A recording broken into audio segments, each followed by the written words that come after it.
Fala pessoal, um grande abraço, você que me acompanha em mais um vídeo aqui no canal do Frossar. Hoje tem Galo no Campeonato Brasileiro, e se tem Galo, tem Como os Caras Vêm, quadro já tradicional aqui do meu canal, onde a gente conversa com alguém que acompanha de perto o nosso adversário para entender, justamente como diz o nome do quadro, como chega o adversário, porque a nossa fase a gente sabe que é muito complicada, um festival de desfalques, mas hoje tem um adversário muito qualificado do outro lado, o Internacional do Cudê, que a gente conhece muito bem. Então, o Lucas Colar é o nosso convidado para bater um papo sobre esse jogo de hoje à noite em Criciúma, o Inter ainda não podendo mandar os jogos em Porto Alegre. Esse jogo em Criciúma será às 9h30 da noite. Antes de a gente começar o bate-papo com o Lucas, recado de sempre da KTO, que além de ser parceira do meu canal, é parceira do Lucas também. Vocês já estão vendo aí no boné dele. Então, se você ainda não fez o seu cadastro na KTO, tá perdendo tempo, faça o cadastro, de preferência utilizando o cupom FROSSAR para te garantir 20% de bônus no primeiro depósito. E a primeira aposta é sem risco. Se errou, o valor volta para você como bônus para uma nova tentativa, beleza? Lucas, muito obrigado pelo seu tempo, pela disponibilidade aí para a gente trocar uma ideia sobre esse Inter e Galo de hoje à noite. Por aqui a situação está muito complicada, delicadíssima. São 11 desfalques do Atlético. Eu queria entender como chega o Inter. Mas antes da gente falar especificamente sobre o jogo de hoje à noite, passa para a gente um panorama assim meio geral de como que é a temporada do Inter até aqui, de Campeonato Gaúcho, de Brasileiro, de Copa do Brasil, que está devendo ainda o confronto com o Juventude, né, das oitavas de final, de Copa Sul-Americana. Como que é o 2024 do Colorado até aqui? Muito obrigado mais uma vez. Fala, Frossar, né? Obrigado aí pelo convite, né? Fico feliz de falar um pouquinho do Internacional. É um ano um pouco complicado para o Inter, porque começamos 2024 com uma expectativa muito alta, né? Por conta da janela que o Inter fez. O Inter fez grandes contratações. Na verdade, a gente separa, né, as contratações do Inter a partir da segunda janela de 2023, onde o Inter conseguiu trazer o Charles Arangues, trouxe o Ener Valencia, trouxe o Rocher, foi semifinalista da Libertadores, né, naquele jogo que dói até hoje no torcedor do Inter, naqueles 5 minutos finais contra o Fluminense, né, acabou colocando tudo a perder, mas é uma base que se mantém, né? O Inter acabou reforçando esse time, trazendo grandes jogadores, como é o caso do Lucas Alário, trouxe o Rafael Borré também, trouxe algumas outras peças de composição de grupo, né? O próprio Johan, que estava aí no Atlético Mineiro, jogador da confiança do Eduardo Cudê, renovou o contrato com o Cudê para essa temporada, e a expectativa era a melhor possível, né? O Inter tem um alto índice de aproveitamento na temporada, né? Bate aí os 72%. Só que este aproveitamento, infelizmente, ele não vem cercado de títulos, né? Que traria uma paz aí para o torcedor do Inter. Nós fomos eliminados, né, do Campeonato Gaúcho na semifinal, né, para o Juventude, em 2 empates, em 0-0 no Alfredo Jaconi, 1-1 no estádio Beira-Rio, né, eliminação nos pênaltis.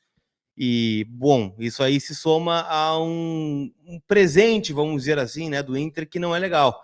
O último título gaúcho do Inter foi conquistado em 2016, né, para vocês terem uma ideia. É o terceiro ano consecutivo que o Inter não vai à final do campeonato estadual, caindo aí na semifinal ou antes, e isso traz um peso, né, para a temporada. Fica uma pressão ainda maior, né, sobre o time do Eduardo Cudê, que, pelo incrível que pareça, né, ainda segue vivo em todas as competições que disputa. Né, tá na Copa do Brasil, ainda na terceira fase, com esses jogos pendentes contra o Juventude, está, né, no playoff da Copa Sul-Americana, se atrapalhou, né, contra o Belgrano, justamente no primeiro jogo pós-enchente aqui no Rio Grande do Sul. Então o Inter ficou aí um período de 21 dias sem treinar, né, com jogadores dentro da água, salvando pessoas, né, resgatando enfim, né, vocês devem ter acompanhado o estado de calamidade que ficou o Rio Grande do Sul, os jogadores estiveram muito imbuídos nesta causa. O Inter não tem CT hoje, né, o CT ficou submerso por mais de 20, 25 dias, o Inter ainda não tem previsão de voltar a treinar no seu CT. Para quem não conhece, aqui em Porto Alegre, o CT do Inter, ele fica às margens do Rio Guaíba, então não tem muito para onde escapar. Foi uma das primeiras áreas que já alagou, né, a partir do aumento do nível do rio, mas vai ter o Beira-Rio, né? Em breve é o que tudo indica, né? O Beira-Rio está sendo trabalhado para voltar no próximo dia 7 de julho, né? Quando o Inter recebe o Vasco pelo Campeonato Brasileiro, uma situação um pouco diferente em relação ao Grêmio, né? O Grêmio, como não tem a administração da arena, ela pertence a uma outra empresa. Há uma guerra, né, entre Grêmio e Arena, no caso, né, para ver quem é que tem a responsabilidade do seguro, do dinheiro, da reconstrução, e o Grêmio está sofrendo com isso, né? O Grêmio deve mandar alguns jogos em Caxias do Sul, o Inter está fazendo uma força-tarefa de 600 funcionários, né, trabalhando em 3 turnos para deixar o Beira-Rio à disposição aí já para o mês de julho, e o Inter está tratando isso como um grande reforço. Porque vamos lá, né? Dá para separar a temporada do Inter, então, em dois momentos: as contratações, né? A decepção, né, pela perda do Campeonato Gaúcho, e quando começou a engrenar, o Inter venceu o Palmeiras fora de casa no Campeonato Brasileiro, passou de fase na Copa do Brasil, estava indo na Sul-Americana, vem a enchente. E aí para, né, o futebol, né, e o Cudê trata isso, né, nas coletivas quase como um recomeço de temporada. Voltar a treinar, né, e num cenário diferente. O Inter ficou 20 dias em Itu, por exemplo, fazendo uma intertemporada, né, longe da família, trancado em hotel, longe dos familiares, aquela coisa toda, né, que acaba afetando o fator psicológico. Mas o Inter parece ter se reencontrado na temporada nesta última semana.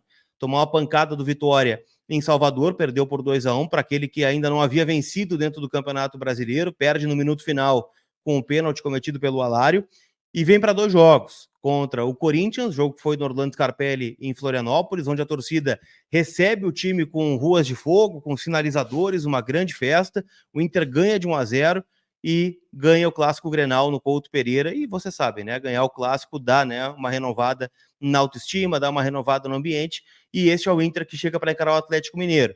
Vi que tu citou, né, que o Atlético tem desfalques, o Inter tem muitos, né, o Inter já não tem o Rocher, que está na seleção uruguaia, o Borré na seleção colombiana e o Valência na seleção do Equador na Copa América. O Maurício, né, não está jogando pelo Inter, não foi anunciado ainda pelo Palmeiras, mas está fora dos planos, né, segue aguardando o desfecho aí da negociação, e perdeu mais 3 jogadores para esse jogo de quarta-feira, que é o Luca, garoto da base, que vinha sendo uma opção, já que os centroavantes não estão, teve uma lesão muscular do Grenal. Não tem o Fabrício Bustos, né, que foi um dos melhores jogadores em campo nos últimos jogos, levou o 3º cartão amarelo, e o Fernando, né, que também é um jogador importantíssimo para o clube, levou o 3º amarelo, também não joga. Então, é um Inter que está indo da forma como dá, sem estádio, sem CT, sem os seus principais jogadores, mas buscando aí a sobrevivência dentro da temporada, e vai encarar esse Galo aí em Criciúma, né? Uma cidade que acabou abraçando o Internacional já contra o São Paulo, o estádio estava lotado naquele jogo, e tomara aí que faça a diferença em relação ao Inter. Mas ainda é um Inter em retalhos, acho que é o termo que a gente pode dizer, né? Não é o Inter ideal, não é um Inter em condições físicas plenas, é um Inter que está espedaçado. A gente vê, né, os jogos terminando do Inter, jogadores extenuados, né, se jogando no chão, porque realmente não tem condição, né, física no momento. Mas, né, mesmo assim, o Inter está ali, né? Só não terminou a rodada no G6 na última rodada, porque o Bragantino acabou vencendo o seu jogo e acabou ultrapassando o Inter, que ainda tem 2 jogos a menos na competição. Perfeito. É impossível a gente falar, sem dúvida nenhuma, da temporada do Inter sem mencionar a tragédia das enchentes, né, no Rio Grande do Sul. Então fica aqui também, em nome de todos os mineiros, dedicando um abraço nosso de solidariedade mesmo. A gente, obviamente, fez o que estava ao nosso alcance aqui, à distância, vendo pela TV aquelas Foi muito imagens legal a atitude do horrorosas Atlético Mineiro, do né? A gente Galo, né? ressalta sempre, né, o treino aberto do Atlético Mineiro foi algo, né, que tocou bastante aqui, né, o Rio Grande do Sul. Certa feita, né, acho que o Galo mandou, né, tudo junto, né, os mantimentos para uma das escolas de samba que tem aqui em Porto Alegre, que foi um ponto de coleta do Inter, e eram caminhões, né, chegando, vindos do Atlético Mineiro. Então, nosso muito obrigado também ao Galo pela ajuda. Não, realmente foi uma imagem muito legal e deu bastante orgulho para a gente, assim, essa ação do clube. A gente, claro, cobre o clube de perto, você sabe muito bem como é que é estar aqui para criticar e elogiar na medida do possível, mas esse realmente foi um grande acerto do Galo, também nos encheu de orgulho. Que bom que a gente pôde dar uma pequena parcela de ajuda para essa tragédia aí para os irmãos gaúchos. Meu velho, queria te perguntar sobre essa questão da logística, porque você mencionou que o Inter nesse momento ainda não tem CT e ainda não tem estádio, mas o Beira-Rio está mais perto de voltar, já em julho é a previsão.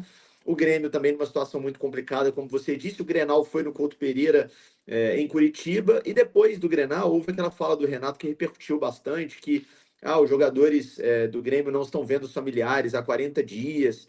Conta um pouquinho pra gente, assim, resumidamente, como está funcionando a logística. O Inter já jogou, desde a paralisação, em Barueri, em Caxias, em Criciúma, em Florianópolis, agora vai jogar contra o Galo hoje à noite em Criciúma. Como que está funcionando? Onde o Inter está treinando? Tem viajado no dia do jogo, viaja na véspera como se fosse um jogo fora? Como é que está esse dia a dia diferente em função das tragédias? Depende muito, né? Porque essa fala do Renato, ela repercutiu no Inter de uma maneira diferente, né? Porque o Grêmio não tá vindo treinar em Porto Alegre porque não quer, né? O Grêmio tá fazendo uma escolha pela logística. O Grêmio, inclusive, poderia ter vindo jogar em Caxias do Sul contra o Botafogo e acabou perdendo, né, o jogo, e foi muito criticado porque vendeu este mando de campo para Cariacica. que é um território mais botafoguense do que gremista. Então, poderia ter voltado, jogado em Caxias, na Serra Gaúcha, ou algum outro estádio aqui do Rio Grande do Sul, e aí viajado para encarar o Fortaleza pelo Campeonato Brasileiro, e depois o Grenal em Curitiba. Não quis, né, vendeu o mando de campo, e aí ficou mais dias fora. O que o Inter tem feito, tá? O Inter jogou este primeiro jogo da retomada em Barueri por conta de um problema de aeroporto. O aeroporto Salgado Filho não existe mais, né, momentaneamente, né? Foi totalmente danificado aí pela enchente. Isso acaba impactando muito, né? Porque é um aeroporto internacional e a Conmebol exige, né, no regulamento que haja um aeroporto a 150 quilômetros de distância para que a delegação adversária possa desembarcar, fazer a imigração e a partir daí jogar. O Inter foi fazer, né, sua intertemporada em Itu, já que não tem o CT Parque Gigante por aqui e não tinha também o CT de Alvorada, que é o CT das categorias de base. Alvorada é a região metropolitana aqui de Porto Alegre, cerca de 40 minutinhos. O que mudou, né, de lá para cá? O Inter conseguiu deixar minimamente aceitável o gramado do CT de Alvorada, né? Então divide hoje os trabalhos, né, por parte da manhã para as categorias de base e à tarde, né, acaba treinando ou vice-versa. É o que o Inter fez nesta terça-feira, por exemplo, né? Treinou a base pela manhã, treina o profissional à tarde e de ônibus vai a Criciúma, que dá aí cerca de 3 horas e meia de deslocamento terrestre para a cidade catarinense, onde o Inter está jogando. Só que o Criciúma também, né, usa o estádio para os seus jogos, para os jogos das categorias de base, e o gramado acaba ficando danificado. Então, por isso o Inter jogou o jogo contra o Corinthians no Orlando Scarpelli, né, o estádio do Figueirense. Então, são questões, né, que o Inter vai tendo que ir rodada a rodada. Jogou no Jacone contra o Delfim, porque era uma partida decisiva da Copa Sul-Americana, o Inter precisava vencer para não ser eliminado, e aí botou o jogo no Rio Grande do Sul, né, o estádio estava lotado, 20 mil pessoas estiveram lá em Caxias, né, o Inter venceu por 1-0, gol do Alário e está no playoff. Então, sim, tem sido bem complicado, mas em geral, tá, o Inter joga e por vezes fica. Jogou contra o Corinthians em Florianópolis, ficou em Floripa, viajou a Curitiba, jogou o Grenal e aí sim voltou a Porto Alegre para treinar em Alvorada. E agora vai jogar, né, em Criciúma, e a gente esperava, né, que o Inter ficasse em Criciúma, porque o próximo jogo é contra o Criciúma pelo Brasileirão. Então o Inter vai voltar para ficar perto da família na quinta-feira, treina na sexta, sábado treina em Alvorada e vai a Criciúma de ônibus de novo. Então, tem sido bem complicado, né, esse desgaste físico, mas o Inter tem feito uma escolha, né, pelo fator psicológico, de ficar perto, né, dos seus familiares, ficar perto, né, do CT aqui em Alvorada, do que ficar trancafiado em hotel durante 7 dias e isso daqui a pouco refletir dentro de campo. Perfeito, tá mais do que explicado, é realmente uma reconstrução, quase que um renascimento ali da temporada do Inter por tudo que aconteceu, né? Eu, velho, queria te perguntar um pouco sobre esse momento, mais um recorte mais curto realmente do Inter no Brasileiro, porque vem de duas vitórias com placares curtos, e eu andei lendo alguma coisa que me parece que nesse momento é um Inter um pouco mais pragmático, um pouco mais consciente do que tem que fazer em busca do resultado, talvez menos brilhante, mas mais efetivo. Então fala um pouco de como foram esses jogos, assim, aí falando mais de campo e bola mesmo, contra Corinthians e Grêmio, e como chega tecnicamente, taticamente, de momento mesmo, até anímico, esse Inter para jogar contra o Galo hoje à noite em Criciúma. Eu acho que tá tudo meio linkado, sabe? A questão, né, do Corinthians e do Grêmio, né? O Inter teve uma coisa diferente em relação à derrota para o Vitória, que foi o Inter sair na frente. O Inter abriu o placar. Então, vocês conhecem o Eduardo Cudê também de perto, né? O Eduardo Cudê é um cara que gosta de ter a bola, gosta, né, de ter um futebol propositivo, só que nem sempre dá para fazer, né? E ele foi muito criticado por isso em algum momento, né, de deixar o time daqui a pouco um pouquinho mais exposto e acabar, ao invés de segurar 1-0, tomar 1-1 e viradas, enfim, especial naquele jogo contra o Fluminense em 2023. Nesse momento, né, que a gente está falando do Inter desfalcado e do Inter desgastado, o fato do Inter ter feito 1-0 contra o Corinthians, numa jogadaça do Wesley, né, que é um nosso grande jogador no momento, tá jogando o redondo da bola, tá jogando demais. E o gol, né, do Vitão, que até foi dado contra, né, para o Gustavo Martins, zagueiro do Grêmio, no Grenal, o Cudê teve a possibilidade de fechar o time. E aí, o que aconteceu? Né, se desgastar menos, correr menos, sofrer, né, ao afastar a bola, reter um pouco mais. Então, essa seria um pouco da mudança do Inter mais pragmático, né, de apostar daqui a pouco em dar a bola para o adversário e apostar, né, em contra-ataques, como tem sido o caso do Wesley, que é um jogador velocista, do Wanderson, que é um jogador velocista. No Grenal voltou o Alan Patrick, né, de uma lesão muscular, que é aquele pensador, o camisa 10, que numa bola pode decidir. O Alário não vive as melhores condições físicas, ele está com problema no ombro, e também, né, a gente sabe para centroavante que briga com o zagueiro, que divide, já não é as melhores condições. Então, o Inter está tentando se adaptar e fazer o gol e fechar a casinha, já que neste momento o Inter tem mais opções defensivas à disposição do que ofensivas, é o cenário. Para vocês terem uma ideia, o banco do Inter hoje contra o Atlético Mineiro vai ter o Lucas Drummond, que é um jogador que não tinha uma partida no sub-20 do Internacional e entrou contra o Corinthians, porque ele era o único que tinha disponível. Então entrou ele, e ele vai de novo, não tem outro para colocar, a não ser uma improvisação, daqui a pouco do Wesley mais adiantado. Então, por isso, o Cudê é um pouco mais pragmático, né? Esperando fazer o placar e fechar, porque na defesa, bom, tem os zagueiros à disposição, tem laterais disponíveis, os volantes também, né? O Inter tem em maior quantidade, mas faltam, né? Meias, faltam atacantes, faltam centroavantes, e por isso dá para dizer desse pragmatismo.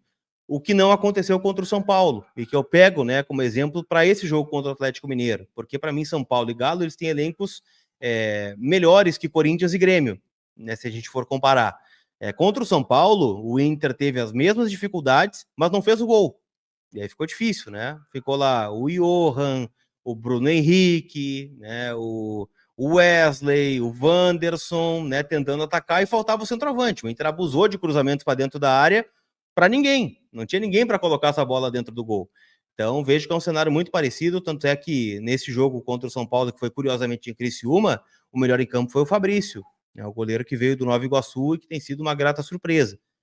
Então, eu estou esperando, sinceramente, um jogo muito difícil, porque a gente olha um Galo, mesmo desfalcado, um Galo que tem Scarpa, um Galo que tem o Hulk, um Galo que tem o Paulinho, né? Então, são jogadores de qualidade, né, que podem fazer a diferença para o time nesse momento. Com certeza. O elenco do Atlético, eu concordo com você que quando ele está completo, ele tá aí entre os principais do país, mas vou te falar que se a gente pega a lista de desfalques, realmente enfraquece muito o elenco. A gente vai conseguir tirar ali na conta do chá um time para jogar, uma escalação com 11 que você bate o olho e fala assim: ah, é um time forte, como você falou, com Scarpa. O Hulk tá voltando, né? Ele acabou de ser pai, a filha dele nasceu nos Estados Unidos, então ele tá indo para esse jogo sem treino. Basicamente, chegou em cima da hora, fez uma atividade na academia, no campo muito rapidinho, não conseguiu treinar com os companheiros antes da viagem para Criciúma. Então é um Galo também meio remendado. Não tem lateral esquerdo à disposição, o Arana está na seleção, o reserva que é o Rubens está lesionado. Enfim, tem jogadores titulares muito importantes fora, caso do Otávio, o próprio Everson, goleiro. Então, assim, é um time também bastante remendado, e vamos ver nessa coxa de remendos aí quem sai melhor hoje à noite em Criciúma. Meu velho, sobre o Cudê, você falou sobre ele e a gente conhece bastante o Cudê, tanto na primeira passagem pelo Inter, quando ele sai para ir para a Europa, quanto aqui no Galo. Havia uma cobrança persistente sobre reforços, né, melhoria do grupo de trabalho, enfim, que até motivou a saída nos dois casos. Como que está o Cudê agora? Porque eu andei pensando esses dias, nas duas passagens dele pelo Inter, houve alguma coisa que saiu completamente do controle. Na primeira vez foi a pandemia, né, que ninguém tinha como prever, e o Inter ficou sem dinheiro para cumprir o que prometeu a ele, pelo menos foi a leitura que eu fiz aqui à distância. E agora a tragédia das enchentes. O Cudê agora está um pouco mais compreensível ou continua pedindo reforços e achando que o elenco não é suficiente? Como é que está a postura dele? Na verdade, são cenários diferentes, né? Até porque quando ele vem em 2023, ele vem muito por um pedido do presidente do Inter, Alessandro Barcelos, com quem ele tinha uma ótima relação já quando vice de futebol em 2020. Né? Quando o Cudê vai embora, por exemplo, o Barcelos sai da pasta de vice de futebol para concorrer à presidência. E aí fica, né, um desgaste com o Rodrigo Caetano, né, que ele cita, inclusive, né, pô, tive o azar de trabalhar duas vezes com a mesma pessoa. É um atrito claro, né, entre o Cudê e o Caetano nesse aspecto, tanto aqui no Inter quanto no Atlético Mineiro. Só que assim, né, o Cudê, ele é um cara que neste momento da temporada, ele está muito integrado com a diretoria, né? Ele trabalhou essas contratações que aconteceram no começo do ano, de jogadores que foram indicados por ele, no qual ele conversou com os atletas também, então ele recebeu praticamente tudo que pediu. Então não há, né, neste momento, aquela coisa do grupo curto, da falta de jogadores, né? Ele entende, né, que os jogadores, inclusive, estão fazendo um grande esforço no momento de exceção da temporada, que é justamente esse, né? Jogar todos os jogos como visitante, treinar muitas vezes num cenário que não é o ideal. viajar mais do que o necessário, né, para uma partida como mandante, né, que é o caso que o Inter está fazendo hoje contra o Atlético Mineiro. Então não teve nenhum problema, assim, né, de bastidores. A briga muito do Cudê aqui é com a imprensa, né, em dado momento, porque há um cenário, como eu te disse, né, de qualquer derrota ou insucesso do Inter, se remete ao tempo de seca, ao tempo de falta de títulos, que ele não estava aqui, né, esse período começou em 2016, né, o Inter não tem um título relevante em nível internacional e nacional desde 2011, então são anos, né, que a gente está tentando, né, de vários jeitos e acaba não saindo. Então ele compra, né, esse discurso, né, e alguns acabam batendo, outros rebatendo, então é muito mais isso, né, o Cudê parece aqui no Inter ter uma ideia de ame-o ou odeio, não tem um meio termo, né, o trabalho é bom, com esse ponto para melhorar, ou o trabalho é ruim, mas pode vir por esse caminho, não. É sempre uma coisa superlativa, né, ou ele é o melhor técnico do mundo, ou ele é o pior técnico do mundo. Então, há uma polarização na torcida, né, hoje em relação ao trabalho dele, mas assim, é fato também que ele tem 72% de aproveitamento, ele está, né, na terceira fase da Copa do Brasil, ele está a 7 pontos do líder do Brasileirão com 2 jogos a menos, e ele também está no playoff da Sul-Americana, onde ele se complicou, né, e poderia ter passado no grupo que era acessível contra o Belgrano, o Real Tomayapo da Bolívia e o Delfim do Equador. Mas, enfim, né, há quem coloque o cenário da enchente, né, nesse meio do caminho que pode ter atrapalhado. Mas, enfim, não é uma unanimidade, não é. Mas hoje, né, os resultados são bons, só que ainda não foi possível transformá-lo em título, o que daria, né, uma tranquilidade. Se o Cudê ganha o campeonato estadual e daqui a pouco está numa campanha pior hoje no Campeonato Brasileiro, o cenário seria de paz, mas não é. Então, há uma pressão, né? Tanto que ele fala muitas vezes em coletiva, né? Que muito dificilmente vai renovar o contrato para o ano que vem. Porque ele sabe que se for campeão, a exigência vai ser muito maior em 2025.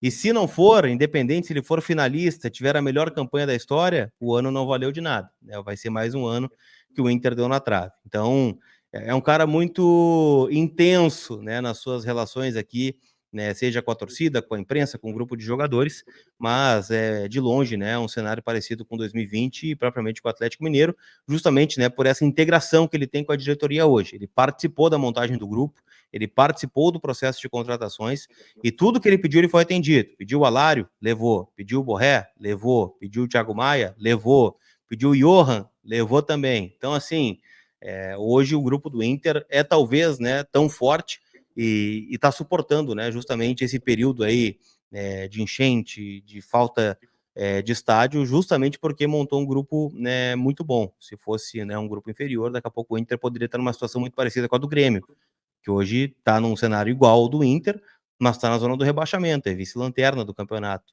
né, brasileiro. Então, tudo isso a gente tem que levar em consideração quando a gente fala do trabalho dele. Sem dúvida. O Cudê deixa ver treino por aí ou os treinos são 100% fechados? Não, mais ou menos, né? Alguns trabalhos abertos ali no começo, mas a grande maioria dos trabalhos fechados, até porque, né?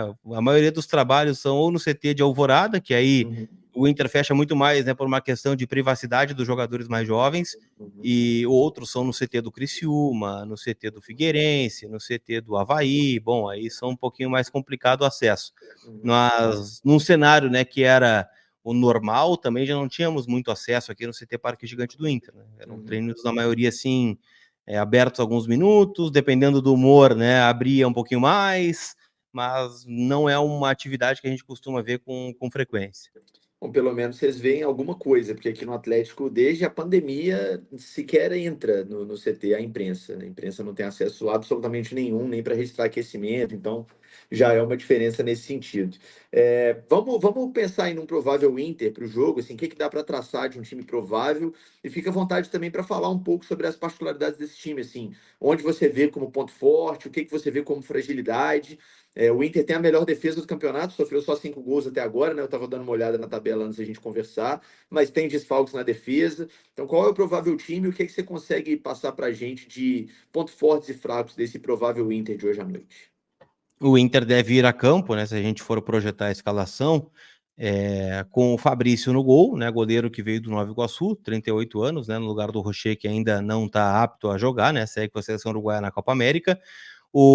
Na lateral direita, né, o titular é o Bustos, que não deve jogar, né, tá suspenso pelo terceiro cartão amarelo. Joga o Hugo Mário, lateral espanhol, né, que foi indicado também pelo próprio Eduardo Cudê no passado.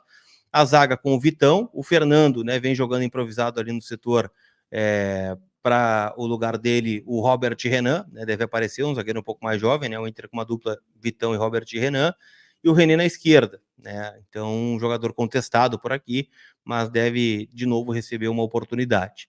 Na abertura do meio-campo, o Thiago Maia, e aqui a primeira dúvida, talvez primeira e única dúvida do time, tá?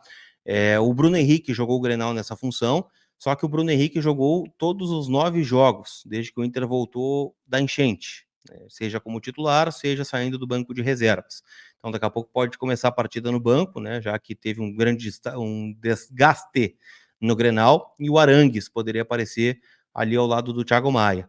De um lado o Wesley, do outro o Wanderson, e lá na frente, né, o Alan Patrick com o Lucas Alari. Pelo menos é a tendência de escalação. Acho que é um cenário bem parecido com o Atlético Mineiro, né? Onde a gente vê um time 11 ok, né, a gente olha, beleza, né, apesar de tudo é um bom time. Mas quando tu vai para o banco de reservas e começa a olhar alguma opção, aí realmente fica mais complicado da gente ter uma alternativa para mudar um jogo, né, ofensivamente falando. Verdade. O grande problema é o banco realmente dos dois lados para esse jogo. Queria que você falasse especificamente sobre dois jogadores. O Johan, que a gente conhece bem, foi campeão aqui, enfim, mas é um cara que nunca foi um grande protagonista. Chegou a ter momentos de protagonismo ali com o São Paulo no Atlético, mas bem, bem curtos. Como que ele tá aí no Inter. E o Wesley, que você já até falou no início da nossa conversa, que hoje é o grande cara do Inter. E é curioso a gente observar, porque aqui no Cruzeiro ele foi muito mal, né? Ele teve lapsos assim de bom futebol aqui no nosso rival, mas no Inter realmente está muito bem, fazendo golaços, voltando a ser aquele Wesley de 1 contra 1, habilidoso, rápido, que a gente viu na época de Palmeiras. Então fala um pouquinho sobre o momento desses dois jogadores, por favor. O Johan ainda não aconteceu no Inter, né? Ele chegou livre do mercado, depois de não renovar com o Atlético, o Cudê o indicou, né? Porque trabalhou com ele no Galo, mas logo nos primeiros meses sofreu algumas lesões, teve alguns problemas particulares e jogou muito pouco, né? Jogou pouquíssimos jogos. Voltou realmente agora, né? Nesta volta do Inter, né? Da enchente. Ele tem uma boa partida que é contra o Real Tomayapo lá na Bolívia, mas aí a gente coloca muitos asteriscos, né? Nesse jogo, porque o nível do Real Tomayapo realmente é muito fraco, né? Um time muito limitado do Campeonato Boliviano. Ele dá assistência para o gol do Bruno Gomes e só, né? E aí o Cudê o escolhe como o substituto do Alan Patrick, a lesão que o Alan teve, né? Ainda contra o São Paulo. E ele vai muito mal, né? Ele não consegue desempenhar, né, no jogo contra o São Paulo, no jogo contra o Vitória, no jogo contra o Corinthians. O que a gente pode ver é que é um jogador de muita transpiração, né? Ele se entrega muito pro jogo, divide, dá carrinho, mas quando precisa, né, do meia, do pensador, de um passe, realmente acaba não saindo muita coisa. Então, hoje é um jogador que está perdendo espaço, né? Realmente para alguns garotos que vêm da categoria de base, né? O caso do Gustavo Prado e do Gabriel Carvalho. E o Wesley, bom, né? Aqui ele virou o Pelesley, vamos dizer assim, né? É o cara que está carregando o Inter nas costas aí nos últimos jogos, né? Tá fazendo gols importantíssimos, né? Fez um gol contra o Corinthians, fez o gol contra o Vitória, só não fez gol no Grenal porque parou no poste, né? A bola deu na trave, né? Mas tudo passa por ele. É o jogador que, se o Inter for vencer o Atlético Mineiro, certamente vai ter uma grande participação do Wesley. É o jogador que é o diferente, é o jogador da vitória pessoal, o jogador que está arriscando um chute de média distância justamente pela confiança que está no momento de decidir os jogos. Foi resgatado aí, né, pelo Eduardo Cudê, que gostou muito, né, da participação dele no Cruzeiro. E aqui o que se entende é que o Cruzeiro usou muitas vezes ele como um centroavante, e ele não é centroavante, ele é um jogador de lado de campo. Tá vivendo os melhores momentos, né, que teve no Palmeiras, um jogador ainda de muita força. E, bom, acho que o contexto ajuda, né? Daqui a pouco dele não ter esse peso de ser o protagonista, né, do time, ele é mais um, né? E aí, durante os jogos, acabou ganhando esse protagonismo, mas, né, o principal peso sempre recaiu sobre o Valência, sobre o Borré, sobre o Alan Patrick. Então, isso também o ajudou, acho, né? Ele, por exemplo, não jogou o Gauchão. Ele jogava no time reserva no Campeonato Gaúcho. O time titular tinha, né, o Wanderson de um lado e o Maurício, né, do outro. E o Wesley mal jogou pouquíssimos jogos no campeonato estadual. Ele começa a aparecer no Campeonato Brasileiro, a partir de uma lesão do Wanderson. E aí começa a ter um destaque. Então, desses dois velhos conhecidos aí do Galo, vejo que o Wesley é quem vai levar mais perigo, né?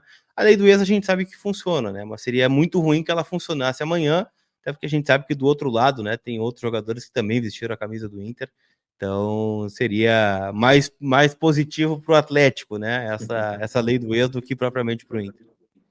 É verdade. Uma pergunta que eu sempre faço nesse quadro, agora já caminhando para o encerramento, Lucas. Como que você tem observado a temporada do Atlético? É uma pergunta que eu faço reiteradamente aqui, porque eu gosto muito de sair da bolha, assim, de ouvir opiniões de pessoas que não estão aqui no nosso ambiente viciado mineiro, que obviamente é uma análise mais profunda, porque a gente está aqui no dia a dia, mas eu gosto muito de saber o que que sai assim de Atlético para as outras bolhas do país, pelo tamanho do país que a gente vive. Então, como você observa até aqui a temporada do Galo? Me parece um time que sempre está na ponta, né, Guilherme? Vejo que o Atlético Mineiro vive daqui a pouco algo muito parecido com o Inter, só que o Atlético teve um título brasileiro aí no meio do caminho, em 2021, que tira um pouco do peso, né, de não conquistar o Brasileirão há muitos anos, né, Libertadores também já ficou no passado, né, para mais de 10 anos, mas é um time que está sempre brigando, né, pelos campeonatos, né? Vejo o time do Atlético muito forte. Para mim, né, e eu já tive esses debates, né, quando o Inter de fato contratou o Borré, e aí nós ficamos com um ataque com o Borré e Valência, muitos falam, pô, o melhor ataque do Brasil. Eu vejo ainda o Atlético Mineiro com este poderio, né? O Hulk é, para mim, o principal jogador do futebol brasileiro, em termos individuais, né? Um cara que se tu coloca em qualquer outro time do Brasil, ele vai funcionar. Outros jogadores dependem de um contexto, né? O caso do Gabigol no Flamengo, se a gente for, né, para um Pedro do Flamengo, né? Daqui a pouco dependeria um pouquinho mais disso. O Paulinho, para mim, é um estupendo jogador, né? O Scarpa, por muito pouco, não veio parar no Inter aqui no começo do ano. O Inter tentou demais esse jogador e, para mim, está cada vez mais solto no Galo. Mas vejo assim, né, que o Atlético, né, conseguiu um peso importante ao conquistar o Campeonato Mineiro, né, que era um título que é muito parecido com aqui, né? Afinal, são dois times, né, maiores no estado e o Atlético conseguiu isso. Mas é um time que ainda não parece ter engrenado, né? A gente olha assim, pô, o Galo do Milito, aí tu vê grandes resultados, mas aí também uma oscilação, assim, aí vai lá e toma 4 do Vitória, aí toma 4 do Palmeiras, claro que num contexto de arbitragem, né, que prejudicou, né, com a expulsão do Hulk, aí empata, né, um jogo contra o Vitória na Arena MRV, empata contra o Bahia, sabe? Então a gente sempre fica na dúvida, né, do potencial desse time do Atlético Mineiro. Mas quando nós vamos encarar um time como esse, a gente sempre tem precaução, né? Poxa vida, os caras têm um ataque muito bom, mas ao mesmo tempo, por que não vence tantos jogos assim, né? Parece que há uma falta de equilíbrio entre este ataque tão poderoso e uma defesa, né? Que ainda deixa a desejar, apesar de ter um grande goleiro. Mas, sem dúvida, né? Se a gente colocar aí Libertadores, o próprio Campeonato Brasileiro, o Galo vai estar na briga, né? Se vai brigar pelo título Brasileirão, né, mas vai estar ali no G4, no G6, certamente vai estar entre aqueles que vai disputar Libertadores. Torço muito, né, pelo Atlético, pelo menos até as quartas de final, né? Tá lá no caminho do Grêmio, então se vocês avançarem às quartas, né, vocês têm um papel importante a cumprir.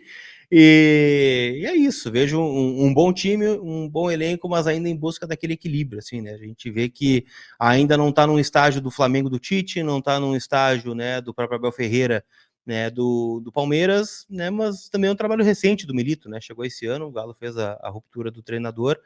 A gente de longe aqui não entende muito a saída do Filipão, mas a gente sabe que também, né, o Filipão não é um cara muito fácil de lidar, tem os seus problemas, mas parece ter melhorado, mas ainda não é um time pronto, não é um time encaixado, né, para grandes disputas, mas tem um elenco que pode decidir, né, o individual pode compensar, né, a falta desse coletivo.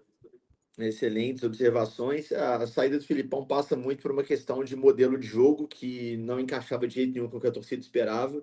O Atlético, o que ganhou nos tempos recentes, ganhou com futebol propositivo, extremamente propositivo, até meio, vamos dizer assim, irresponsável em alguns momentos. Vale para a Libertadores de 2013, vale Mas para o. isso é muito louco, né? Porque o Cudê tem esse futebol, teoricamente, Sim, né? E sim. acabou vindo o Filipão, que é um modelo diferente, que acabou, Uhum. teoricamente, melhorando esse Galo num curto espaço de tempo.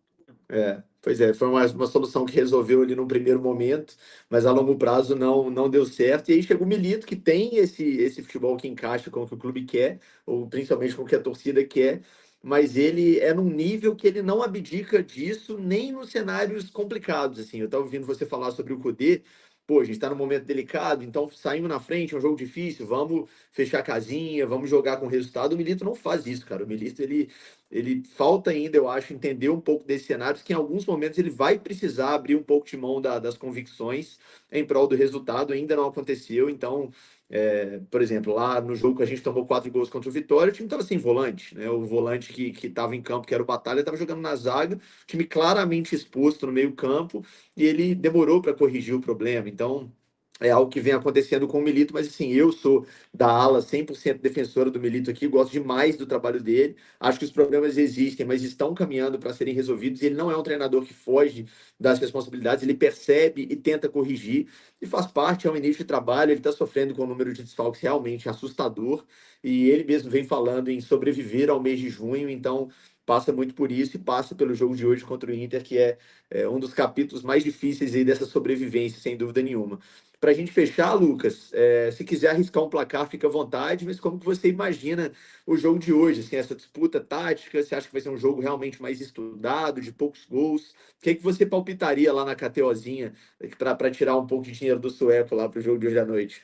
Ah, hoje é um jogo difícil de palpitar na KTO, né? Porque vejo o Inter dessa forma, né? O Inter muito pragmático, o Inter sabendo as suas limitações, então não vejo um jogo para muitos gols, mas também não vejo um jogo onde o Atlético não marca, por exemplo, né? Pela ausência, né, dos nossos principais jogadores de defesa, o Inter não vai ter o Bustos, não vai ter o Rocher, não vai ter o Fernando, então é um time muito desfalcado, pegando aquilo que eu disse para você, né? O ataque mais forte do Brasil, né? Em individualidades para mim.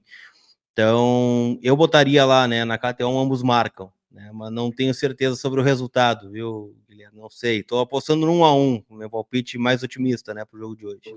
Acho que Vou te são dois falar times que que chegam muito parecidos. vou te falar que eu assino esse 1-1, viu? Nesse momento pré-jogo aqui, se me desse papel para assinar, eu E o fato do assinaria. Inter vir de um resultado de vitória em Grenal fora de casa torna esse 1-1 daqui a pouco um bom resultado, né, pro Inter, Aceitável, né? porque depois pegaria, né, um Criciúma fora, e aí, bom, com a volta de alguns jogadores, vencer o Criciúma seria um 4-6. Então, daqui a Uhum. pouco tu equilibra nessa balança, mas acho que o empate acaba sendo um resultado, não vou dizer aceitável, porque a gente se briga pelo título brasileiro, a gente olha, o Flamengo não perde, o Palmeiras não perde, tu empatar, tu acaba deixando 2 pontos. Mas vejo que pro contexto, né, que o Inter vai encontrar hoje aqui em Criciúma, é um cenário muito difícil. Então, eu acho que vai ser 1-1 o jogo hoje, lá na KTO.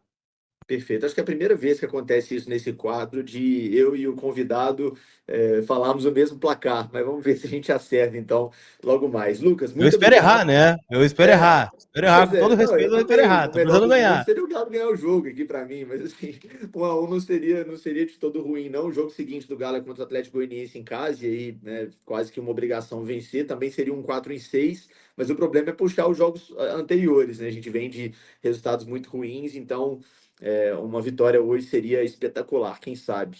Meu velho, muito obrigado mais uma vez. O papo foi muito legal, deu para a gente entender muito bem como chega esse Inter para o jogo de hoje. Precisando de alguma coisa de Atlético aqui de BH, conte comigo. A gente volta a conversar numa próxima oportunidade. Você será muito bem-vindo também se vier ao jogo da Arena no segundo turno, beleza? Beleza, tô louco para conhecer a arena nova do Atlético, né? Só que a gente tá encontrando muita dificuldade com a questão da malha aérea aqui, né? Então, realmente, para Imagino. pegar voos aí para Belo Horizonte, geralmente temos que ir a Florianópolis. Então, Florianópolis são 6 horas de deslocamento terrestre para pegarmos um voo e aí, né, fazer o deslocamento. Mas, de qualquer forma, né, um grande jogo. Agradeço, né, mais uma vez o convite, né? Então, fico à disposição para o papo aí do retorno. Não é dessa vez, né, que o Beira-Rio vai recebê-los, mas quem sabe ano que vem aí um grande jogo, ou quem sabe até pela Copa do Brasil, né? Vai saber, um jogo Pode ser. importante, né, para Inter e Atlético Mineiro. E, como eu disse, né, sigo a torcida pelo Galo na Libertadores, ainda mais com o chaveamento de vocês aí. Show de bola. Vou deixar aqui na descrição do vídeo os caminhos para você seguir o Lucas e o trabalho dele também nas redes sociais. Grande abraço e até o próximo vídeo. Valeu, meu velho. Um abraço.